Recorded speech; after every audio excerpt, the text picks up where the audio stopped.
some of the best thinkers around in a variety of areas of expertise. And the purpose of being here is to harness that collective intelligence in thinking about the future of resilience, not up to 2030, but beyond 2030.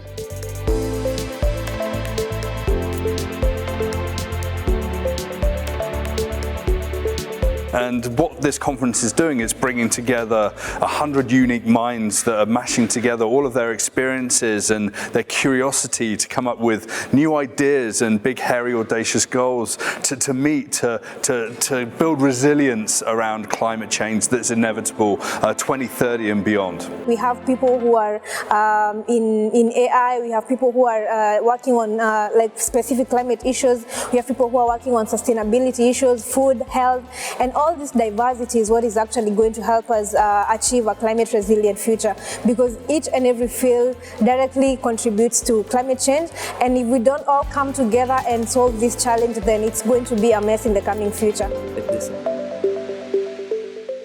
And that for me is one of the highlights of this week, to see the aha moments and to feel the social dynamic in the room and really feel that kind of connectivity all around. And yes, we can actually do something, and not just in the way we've always done it, but to really kind of try to shift our paradigm, really challenge the decisions we were making before. We have a window of opportunity in the next few years to transform the world, to do some transformative change in order to save the world from entering into a period where we cannot handle the impacts of climate change. What needs to be done to reach that is stuff that needs to be done from now, in the coming days, in the coming years. So it's not a long-term plan in terms of that action would be delayed, but action has to start now.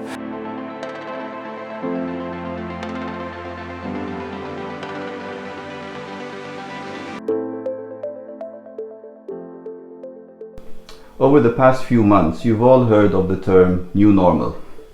For all of us, it might have meant being more online, doing meetings virtually, Zoom, MS Teams, etc.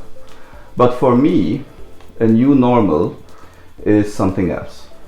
It's what we see every day in the newspapers that reflects ecological degradation.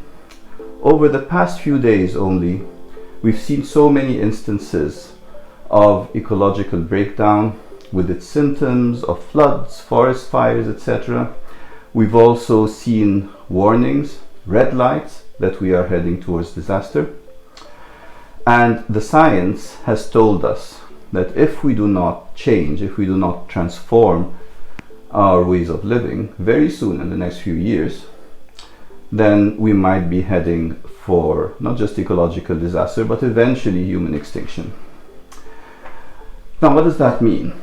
We've been looking at all these different environmental problems as standalone ones, all the way from species extinction to acid rain, to biodiversity loss, to ozone depletion, climate change, and now COVID-19. And the list may go on. Resilience Frontiers looks at this a bit differently. It sees all these ecological problems, environmental problems, as symptoms of underlying drivers, of a general malaise, of an affliction, and that the only way to solve or to address this malaise is by moving forward several pathways of change simultaneously and concurrently. Many of you were with us in the initial brainstorming of Resilience Frontiers in Songdo. Arising from that meeting, we identified through a foresight methodology the 8 pathways which, if implemented successfully, if the visions are realized, they would lead us to a path of permanent resilience long term. We typically look at this beyond 2030. Now, ever since that initial brainstorming in April 2019, we've had a number of other sessions, smaller ones, to put more meat on the bones. We've had a resilience lab over 10 days in Madrid, at COP25. We've had a number of resilience dialogues at our climate weeks and in the COP, and we've amassed a considerable community of people like yourselves who would like to participate in that transformation.